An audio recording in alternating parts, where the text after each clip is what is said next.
पुरुषा सलाउद्दीन काझी। मी इयत्ता 5वी मध्ये शिकत आहे। माझे शाळेचे नाव महाराष्ट्र उर्दू हायस्कूल कडवई आहे।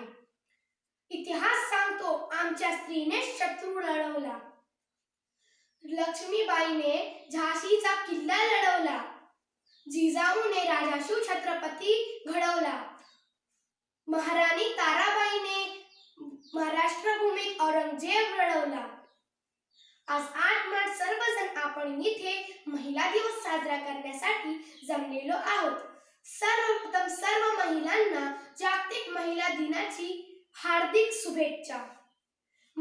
छत्रपती शिवाजी महाराजांना घडवणारी राजमाता जिजाऊ।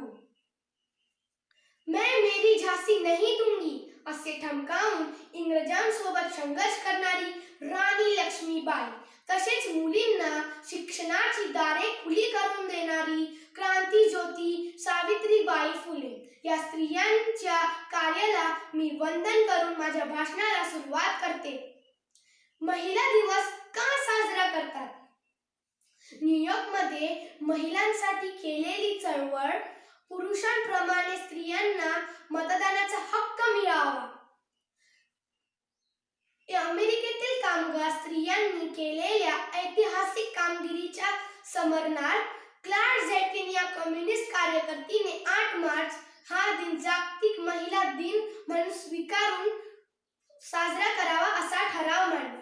तेव्हापासून 8 मार्च हा दिवस महिला दिन म्हणून साजरा करतात।